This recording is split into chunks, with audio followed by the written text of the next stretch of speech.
Assalamualaikum warahmatullahi wabarakatuh, Sobat Bin Production. Kembali lagi bersama saya Aristo dalam Bam Bim Boom Podcast.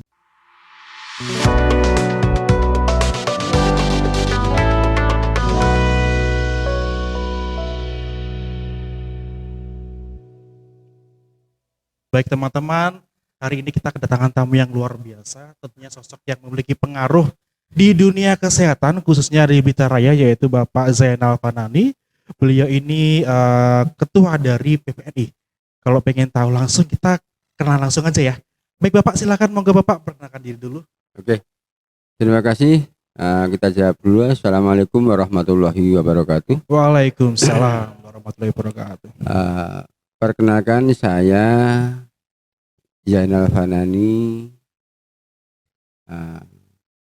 Kalau saya bilang kebetulan, sebenarnya salah, karena dalam kehidupan ini tidak ada yang kebetulan.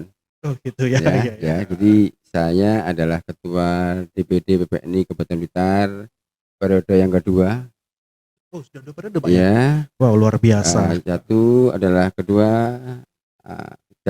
dalam catatannya organisasi profesi, saya adalah ketua Korwil Malang Raya, Malang Kota, Malang Kabupaten, Blitar Kabupaten Kapkota, Batu 5 Kapkota. Kemudian saya anggota Divisi Hukum dan Kelembagaan Provinsi Jawa Timur. Itu organisasi profesi. Secara kedinasan, tidak kebetulan juga, saya adalah Kepala Puskesmas Wonotirto Kabupaten Blitar. Mungkin itu singkat riwayat pekerjaan. Ya, luar biasa sekali ya teman-teman. Ternyata beliau ini sosok yang sangat amazing menurut saya. Banyak sekali sepak terjang yang sudah beliau lakukan sehingga dipercaya oleh masyarakat dan dinas terkait untuk mengerjakan pekerjaan tersebut gitu Pak ya. Amin insya Allah ya, begitu. Bapak hari ini sehat? Amin, alhamdulillah. Alhamdulillah sehat Bapak. Bapak sebelumnya saya ucapkan terima kasih ya sudah datang di studio kami yang masih sederhana ini ala kadarnya, dan saya ucapkan terima kasih sekali lagi sudah menyempatkan waktu Pak ya. Oke. Bapak langsung saja. Oke, lanjut. Bapak sambil ngobrol boleh dong nih diminum. Ini minuman dari produknya anak-anak ya. Sebelumnya saya sponsor bentar ya teman-teman ya. Ini ada Bir Pletok. Bir Pletok itu adalah produk dari jahe emprit. Kemudian ada kapulangga, cengkeh, lada hitam, daun jeruk dan lain-lain. Tentunya produk ini dihasilkan atau diproduksi oleh siswa-siswi SMK Kesehatan Bakti Indonesia Medika Blitar, dan pastinya produk yang dihasilkan memiliki kualitas dan manfaat yang bisa dimanfaatkan oleh masyarakat umum. Bisa dibeli ya, bisa menghubungi dari tim Bin Production. Baik Bapak, Bapak ini kan Ketua Persatuan Perawat Indonesia ya, khususnya di Blitar Raya. Bagaimana sih Pak kondisi perawat saat ini, terutama dalam bidang kualitas SDM-nya? Kira-kira seperti apa? Oke, terima kasih. Pertanyaan yang bagus yang menginisiasi kepada saya untuk senantiasa berupaya meningkatkan kualitas teman-teman anggota perawat kami. Kalau kita tahu bahwa di Kabupaten Blitar itu ada 1.276 banyak sekali ya Pak ya. 1.276 anggota PPNI yang aktif ya, jadi aktif. Jadi bukan hanya di dashboard keanggotaan, tapi aktif juga tempat bekerja, aktif juga di organisasi. Dari tinjauan sumber daya, alhamdulillah semenjak tahun 2013 itu teman-teman sudah semuanya sudah sekurang-kurangnya vokasi. Ya, jadi setingkat diploma 3, ada yang diploma 4, dan setelah itu sarjana dan magister. Oke, kita punya data ya, secara real time bahwa total diploma kita ada 838. Banyak sekali. Yang di 4 ada 4 orang, yang nurse atau profesi perawat ada 419, yang magister ada 11, yang magister linier ada 2 orang. Ini merupakan loncatan yang besar selama 5 tahun terakhir.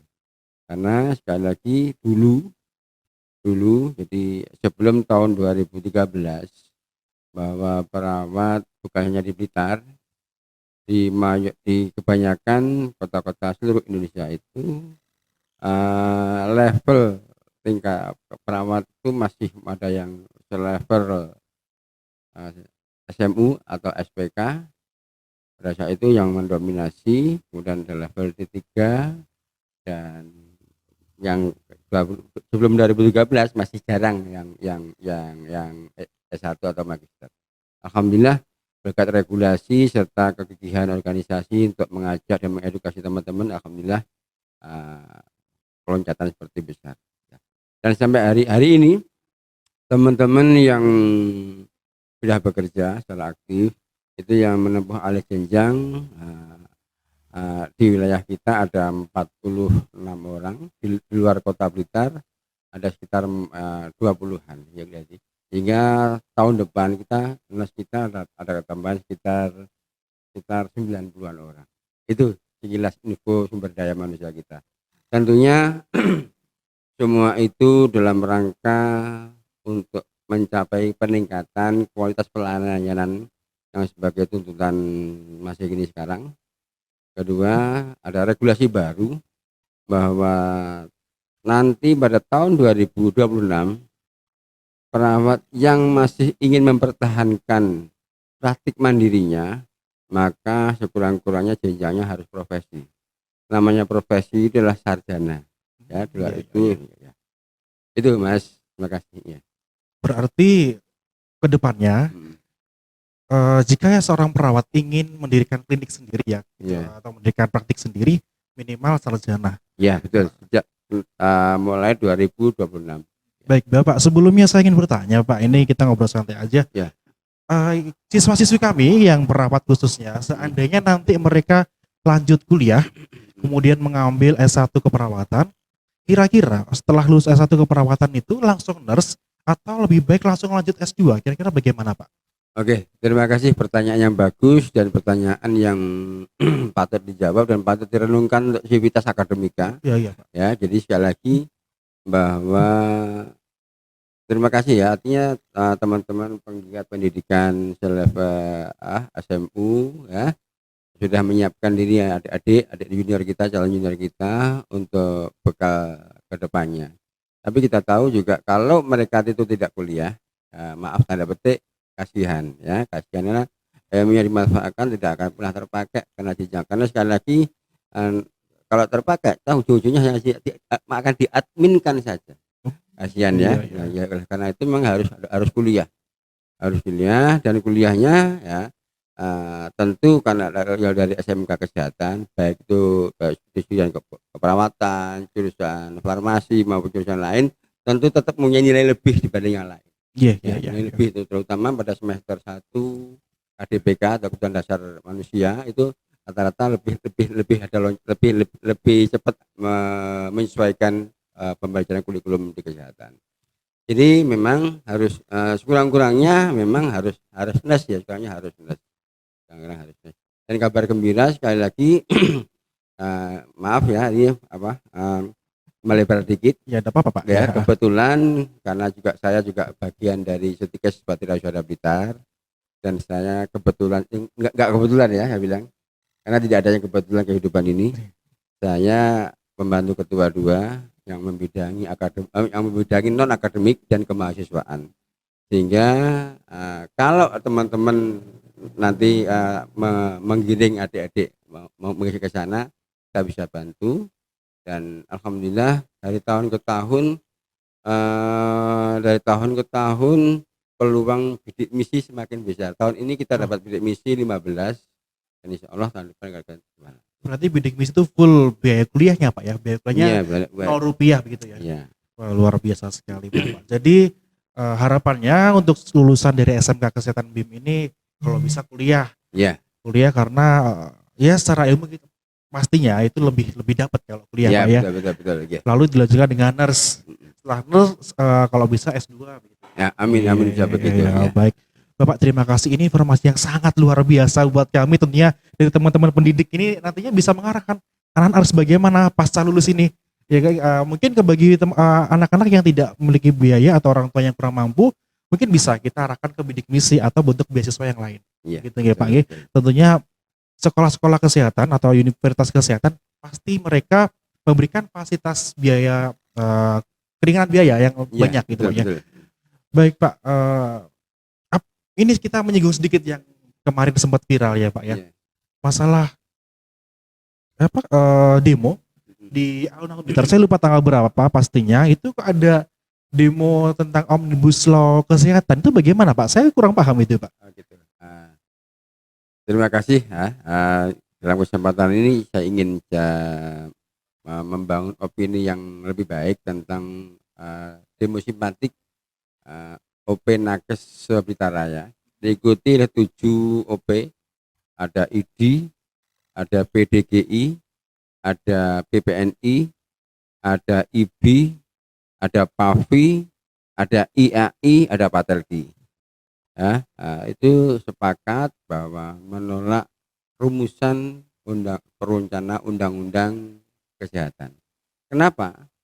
Yang eksplisit di kami di keperawatan, yang eksplisit di kami adalah bahwa kalau itu disetujui dan itu benar adanya, maka kita teman-teman perawat di Indonesia ini akan semakin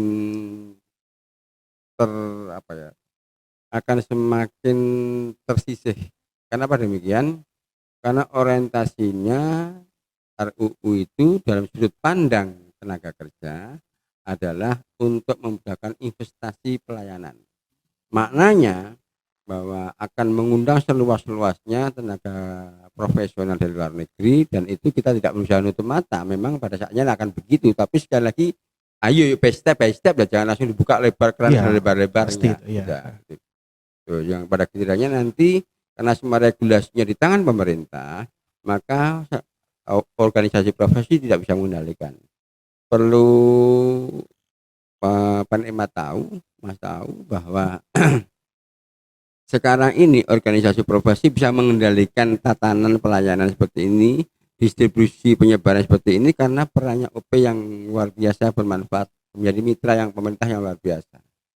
Apalagi sesuai dengan visi kita, visi misinya PPNI di bidang dengan pemerintah adalah dicintai pemerintah, disayangi anggota, disegani lintas profesi. Dan satu lagi adalah organisasi yang tangguh. Visi ini diimplementasikan dengan meningkatkan sumber daya manusia, ya, dengan pendidikan formal, dengan pelatihan dan workshop dan seterusnya. Ya, itu yang substansial. Yang berbau profesi, adalah bahwa nanti untuk perlu kita tahu bahwa organisasi profesi itu skill diukur dengan satuan kredit ya, keterampilan skill ya, namanya SKP. Itu sementara ini verifikatornya adalah profesi. Di Omnibus Law itu dimunculkan di sana verifikatornya adalah kementerian, artinya pemerintah. Kalau itu terjadi maka akan terjadi tumpukan yang panjang ya untuk bisa terselesaikan. Itu sebuah memang kekhawatiran ya, artinya karena belum terjadi, tapi kekhawatiran itu masuk akal sekali karena RUU-nya telah kita baca bersama, kita pelajari bersama, yang eksplisitnya mengatakan begitu. Jadi sangat mengkhawatirkan sekali sebenarnya Pak ya. Baik. Betul. Ya semoga dari permasalahan ini semoga kita bisa menjadi tim nakes yang lebih profesional lagi. Amin. Membuka jalan yang lebih lebar untuk junior yang nantinya baru lulus kuliah gitu. Iya. Karena harapannya kan panjang ya Pak. Ya, tenaga kesehatan ini kan sebuah tenaga yang tidak bisa digantikan dengan mesin masalahnya. Iya betul. Mau secanggih apapun mesin pasti masih membutuhkan tenaga manusia. Berbeda dan dengan perlu Mas tahu. Ya. Kemarin aksi simpatik itu bukan ngurusi kita. Ya. Bukan ngurusi kami yang sudah senior begini, bukan ngurusi pengurus, tapi sudut pandang kita adalah ke depan nanti 10 tahun lagi, 25 tahun lagi. Siapa? Ya junior kita yang hari ini masih meniti karir, yang hari ini masih di bangku kuliah, yang hari ini masih di SMK kesehatan. Seperti itu. Kalau kami karir kami udah klimak Mas, Iya. nggak akan berubah lagi, udah klimak ya. Teman-teman yang kemarin ada simpati udah klimak, sudah maaf secara sumber daya sudah tata, sudah maaf secara ekonomi sudah, yes, bersyukurlah sudah pantas dan seterusnya. Itu kita berpikir untuk junior kita, bukan untuk kami pelaksana pelaku aksi simpatik itu kemarin. Iya. Tepuk tangan Iya. teman-teman. Iya. Iya. Luar biasa, ini perjuangan yang harus Iya. kita perjuangkan ya. Ternyata tim nakes di luar sana itu diam-diam bekerja keras juga ya. Iya betul. Iya. Ini pemikiran yang harus kita dukung. Artinya nanti kalau siswa-siswi kita atau mungkin calon siswa baru yang mau datang ke SMK Kesehatan, bahwa nakes di luar sana yang sudah bekerja baik di puskesmas, di rumah sakit atau dimanapun, sudah memikirkan nasib adik-adik yang sekarang masih berjuang di bangku pendidikan. Begitu ya Pak ya? Iya betul. Ya, dan itu memang itu goalnya. Bukan kami sudah tertata, maaf ya, sudah tertata. Kita ini sudah bersyukur lah, kita sudah bisa menikmati regulasi ini, sudah menikmati perkembangan waktu, sudah menikmati. Saya Ya berhenti ini loh Pak. kita pikirkan junior kita. Benar memang, jadi junior kita. Oleh karena itu sekali lagi, maaf kalau kemarin ada tanda petik, ada pembatasan bla bla bla bla gitu. Bagi kami karena sebagai struktural organisasi ya sebuah risiko. Ya. Dan kami harus bukan menabrak ya, tapi kami harus pikul dan kami harus mengambil risiko ini, bahwa kami ketua. Siapa bukan kami yang memikirkan itu kalau mereka semua berlindung di balik gordian yang tebal. Iya, karena memang kemarin itu memang ada himbauan untuk ASN jangan ikuti aksi simpati dan seterusnya. Kami ASN. Tapi kenapa ikut? Tapi sekali lagi karena di mata kami bukan saya yang saya urus. Tapi Bukan untuk keberlanjutannya ya. iya. Keberlanjutan adik-adik ini nanti Iya. kedepannya seperti apa sehingga rela mengorbankan status ASN Iya betul. harus terjun. Bukan mengorbankan ya. Artinya kita proporsional. Proporsional Ya, gitu, kami Pak, lakukan ada sesuatu yang benar. Yang kita suarakan sesuatu yang benar ya. Tidak ada yang tersakiti, tidak ada yang tersinggung, tidak ada yang ternodai dengan aksi itu. Itu. Di level di grade lebih atas, di tingkat provinsi para profesor yang turun Mas. Malah profesor ya Iya, sudah turun ya. yang turun, para spesialis yang turun. Di tingkat pusat begitu. Bahkan di provinsi ada jaminan dari ketua dewan provinsi, kalau masih ada belum tindak lanjut, beliau memfasilitasi diri, silahkan datang ke DPD, kita akomodasi untuk demo ini ke Jakarta. DPD Jawa Timur bilang begitu. Berarti benar-benar sangat peduli untuk betul. masa depan tenaga kesehatan, Ya, baik dari perawat, Iya. farmasi, mungkin teknologi betul. laboratorium dan lain sebagainya Bapak. Jadi dengan kemarin itu teman-teman kami kasih info yang membuat kita bangga ya. Karena kemarin di Blitar itu kan Blitar Raya, bukan Iya. Blitar saja. Iya, Kita iya. berkumpul semuanya. Sampai hari ini grupnya masih ada, bahwa kita merasa sepenanggungan itu ya artinya kan sebuah proses yang tiba-tiba ya. Iya, Karena iya. ada regulasi yang mengancam begitu, kita menjadi rukun ya. Jadi ya Allah, rasanya nyatanya rukun di Kota Raya nakes ngumpul itu suatu kekuatan yang luar biasa. Keluarganya kuat. Betul, kekuatan sekali ya, Pak, ya. yang luar biasa. Powernya Iya. sangat luar biasa Pak. Baik, saya ucapkan terima kasih mewakili dari teman-teman Bapak Ibu guru yang bertugas mendidik anak-anak tentunya dalam bidang kesehatan. Saya ucapkan terima kasih atas perjuangannya Bapak. Iya. Artinya kami yang harus melanjutkan perjuangan itu di sekolah. Iya, harus gitu ya. gitu. Memang harus satu frekuensi. Sama begini, tentu maaf kita sudah mendesain frekuensi kita harus sama. Karena frekuensi kita tidak sama, tentu interpretasinya berbeda. Iya. Ya, jadi sekali lagi semoga podcast ini karena ini kan akan bisa diulang-ulang dilihat oleh banyak orang. Ya, bisa dilihat terus ya. Terus sehingga kalau narasi ini dimaknai sebuah perjuangan, memang ini harus kita perjuangkan. Harus kita perjuangkan dengan konsisten, dengan komitmen dan konstan harus. Bukan hangat-hangat ya ini harus konsisten dan konstan, harus ada follow up gitu. Ya. Baik teman-teman yang di belakang kamera didengarkan ya. Kalau perjuangan kita ternyata lebih berat di lapangan gitu ya. Baik, terima kasih. Ya, itu guru TLM langsung ngatakan jempol. Baik Bapak, itu kita akhiri dulu masalah yang aksi kemarin. Iya. Sekarang kalau permasalahan universal yang sering terjadi di dunia keperawatan itu apa Pak? Permasalahan mungkin SDM-nya kurang bagaimana atau mungkin dari segi pendidikannya kurang bagaimana, itu ada nggak Pak itu? Kalau belakangan ini, alhamdulillah ke permasalahan yang secara makro profesi masih sudah sangat sangat berkurang karena homogenitasnya semakin tinggi. Ya karena sekarang hanya ada 2 grade, 1 diploma, 2 profesi. Profesi itu sarjana. Kalau kemarin-kemarin banyak sekali karena grade jenjang pendidikan yang berbeda-beda itu dampaknya kualitas pelayanannya berbeda karena SOP-nya berbeda, karena standarnya berbeda. Segala sesuatu itu menjadi beda karena apa? Karena indikatornya berbeda. Iya, iya pasti Ya, ya. kalau indikatornya berbeda, tentu outputnya akan berbeda. Saya bilang, oke, kopi ini enak karena saya mempunyai kriteria enak begini-begini. Panjenengan mengatakan kopi itu lebih enak karena Iya. kriteria panjenengan, maaf, di bawah saya, maaf ya, Iya. di bawah saya. Jadi sekali lagi, seseorang bisa mengatakan kualitas sama itu karena SOP atau standar yang kita tetapkan harus sama, dan itu kita bantu dalam frekuensi yang sama ini. Alhamdulillah,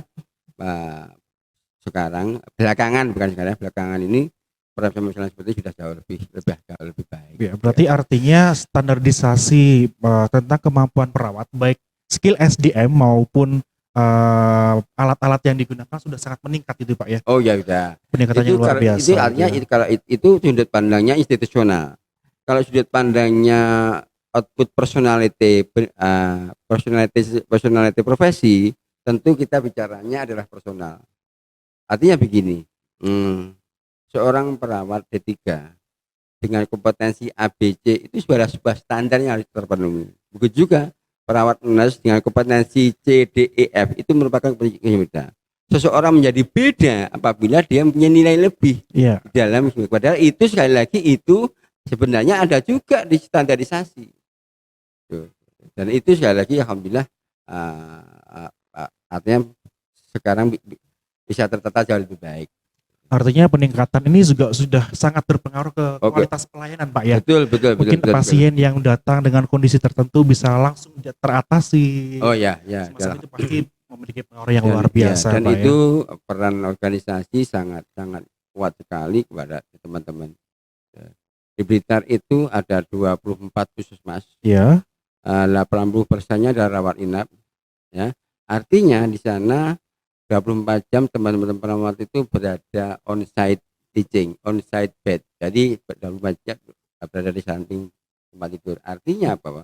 Bahwa apabila masyarakat menghendaki pelayanan di layanan pemerintah, baik di puskesmas maupun di pustu maupun di rumah sakit, maka insya Allah peran perawat tidak ada, selalu ada di sana. Baik, Bapak. Kemarin ada anekdot yang ya bagi kita membuat bangga sekaligus ya empati. Saat COVID kemarin, COVID ini perawat berada dari ujung paling depan, juga terdepan ini paling belakang. Ya, mau yang screening adalah perawat, yang menemani pemakaman juga perawat. Itulah.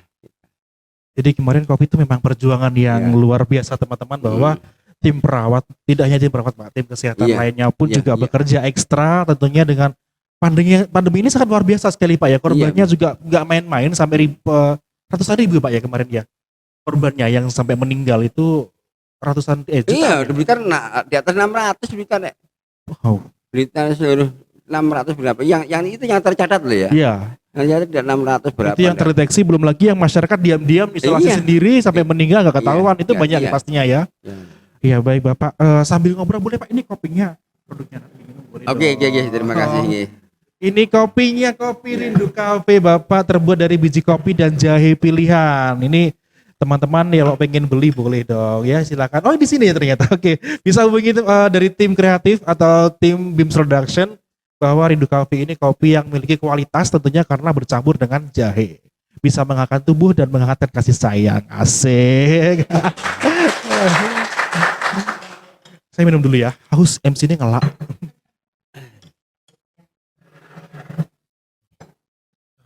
Luar biasa rasanya.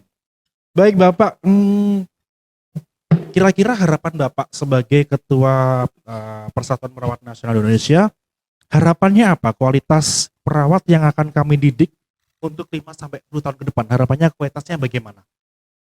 Oke, Yang bisa kita sampaikan adalah kita tahu pendidikan jenjang pendidikan tinggi ya. Jadi sekali lagi eh, dan perlu kami sampaikan juga ternyata alumni COVID, Iya, alumni COVID iya, kemarin yang tidak banyak kontak dengan akademika iya, yang itu ternyata sekolahnya online tuh. menghasilkan sesuatu yang sangat berbeda dengan masa-masa sebelumnya. Itu bagi kami yang merasakan. Jadi oleh karena itu ternyata mentransfer knowledge itu bukan hanya sampai pengetahuannya, tapi sentuhan hati, sentuhan rasa, sentuhan kepingin apa ya, mengantarkan itu ternyata jauh touching heart kepada siswa.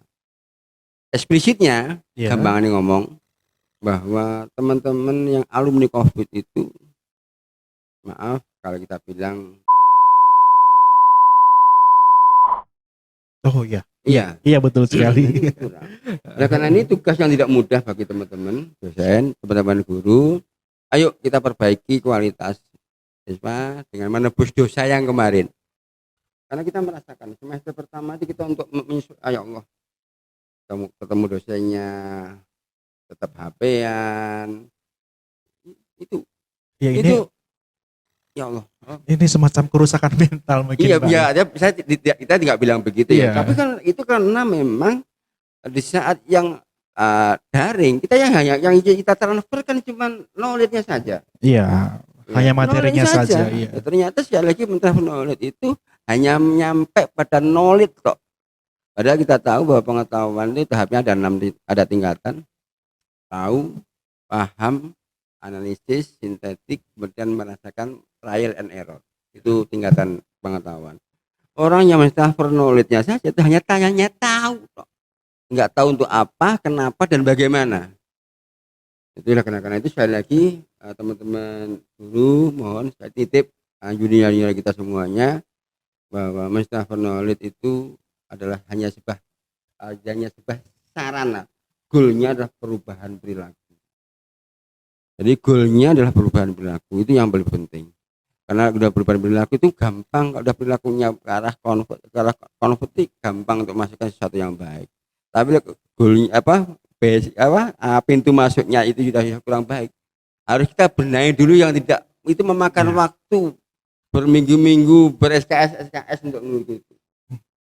Iya, jadi mungkin nanti kami Bapak Ibu guru yang di sekolah ini Iya, lebih kerja keras lagi untuk membenahi sesuatu yang agak bengkok. iya, Kita luruskan lagi karena kemarin efek pandemi yang iya, tidak bisa pembelajaran tatap muka tentunya. iya, Sehingga dari segi attitude pun kita harus benahi juga Bapak nggih. betul. Karena kalau menurut saya attitude itu juga berpengaruh di dunia kerja. Betul nggih Pak ya? Attitude Attitude, juga berpengaruh di dunia kerja. boleh saya koreksi? Iya. Bahwa dunia kerja itu 80% adalah soft skill. Kayak gitu Pak. Soft skill itu attitude, kejujuran, etika, santun, menghargai, bla bla bla bla. Iya. Pengetahuan hanya berapa? 20%. Branded alma mater berapa? Tidak ada 10%. Tapi etika itu Sangat utama. sangat utama. Di dunia kerja lah ya, Iya. dunia kerja. Sayangnya indikator kita untuk penerimaan perguruan tinggi itu indikator hard skill bukan soft skillnya. Hanya hasil saja. Iya, hard skill sayangnya belum match dengan output produknya yang kita harapkan. Kita harapkan adalah yang soft skillnya bagus dan semua sehingga bisa masuk dunia kerja. Tapi sekali lagi indikator pembelajaran itu hard skill sayangnya. Oleh karena itu peran yang dosen, peran guru semuanya untuk mentransfer soft skill itu yang waktunya lebih panjang. Dan kita tahu bahwa input mahasiswa kita itu dari beraneka ragam produk yang bermacam-macam, latar belakang keluarga yang bermacam-macam. Baik Bapak, terima kasih sekali atas paparan atau saran-saran yang diberikan kepada kami, tentunya sebagai tim pendidik yang memiliki tanggung jawab di lapangan Bapak. Iya. Pak, selanjutnya boleh dong Pak sambil ngopi, sambil cerita-cerita, mungkin Bapak punya pengalaman atau kisah yang benar-benar membuat Bapak, misal awalnya saya memiliki haluan ke kiri, akhirnya karena kisah ini saya harus pindah ke kanan gitu. Ada nggak Pak kisah semacam itu yang luar biasa gitu menurut Bapak berkesan? Oke, jadi sekali lagi hidup ini memang harus diperjuangkan. Saya setback 30 tahun yang lalu katakan ya. Jadi hidup ini harus diperjuangkan sehingga apapun keputusannya yang hari ini kita putuskan akan kita raih 10 dalam teori terbaru 6 bulan ke depan. Apa yang kita putuskan akan kita lihat 6 bulan ke depan. Bisa itu sebuah proses, bisa sebuah hasil, bisa itu sebuah pintu masuk. Artinya bahwa saya pernah punya pengalaman yang sangat menarik pada saat itu sehingga saya sekarang seperti ini. Dan itu sebenarnya pengalaman yang tidak menarik buat saya, menyakitkan, tapi saya dengan menyakitkan itu saya untuk menjadi, saya nggak mau seperti itu. Saya nggak menyebut nggak saya sebut institusinya. Pada saat SMP, Iya. saya asli Surabaya kan, Mandesan. SMP bapak saya PNS Deso ya. Kebetulan kantornya bapak saya itu dekat dengan institusi pelayanan kesehatan. Suatu ketika saya karena setiap kalau mau pelayanan kesehatan kan harus punya kartu kontrol itu kan. Iya. Oke, saya datang ke bapak, Pak minta kartu kontrolnya. Oke, bilang saja kamu anakku ke beliaunya. Oke, satu karena anak SMP manut aja lah. Ya. Iya. Sampai sana saya bilang, yang lain, kamu, saya anaknya si A, Pak. Tadi sudah nyampaikan itu. Apa jawabnya? Tidak bisa, bla bla bla, dengan marah besar di depannya orang. Dan akhirnya saya pulang menangis, gak jadi berubah. Sejak itu saya punya keyakinan saya nggak mau seperti itu, dan saya akan seperti kamu lebih dari itu. Itu yang membuat saya sekarang seperti ini karena terintimidasi pada saat itu sehingga saya merubah keputusan pada saat itu SMP saja. Dan itu sekarang jadilah saya sekarang ini karena itu. Baik teman-teman, simpulannya adalah kalau kita sakit hati itu tidak harus berdampak negatif gitu Pak ya. Ketika kita sakit hati kita bisa mengubah perasaan itu menjadi sesuatu motivasi yang besar sehingga membawa perubahan besar untuk hidup kita. Kalau kita punya perubahan yang besar kita bisa menjadi agent of change gitu. Iya betul. Ya, jadi Bapak Zainal itu salah satu contoh yang luar biasa teman-teman. Kita bisa mencontoh kisahnya. Mungkin teman-teman yang masih di luar sana masih menempuh pendidikan, kita bisa melihat sosok-sosok yang menginspirasi, salah satunya adalah Bapak Zainal ini. Baik Bapak, saya ucapkan terima kasih sekali lagi sudah menyempatkan waktunya hadir di BIMS Production di studio kami yang masih sederhana. Semoga kita bisa bertemu lagi di lain kesempatan. Amin.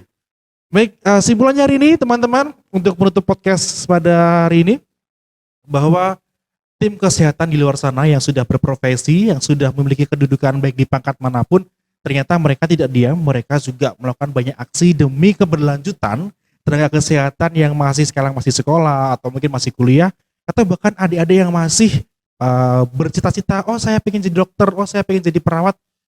Ternyata tim kesehatan sudah terjun di dunia kesehatan yang sebenarnya pun sudah memperjuangkan gitu Pak ya. Baik, aplaus sekali lagi.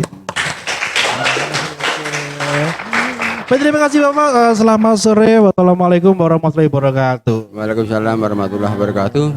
Terima kasih. Dengan doa semoga podcast ini semakin bermanfaat, semakin banyak didengar, semakin tumbuh dan menginisiasi yang lain.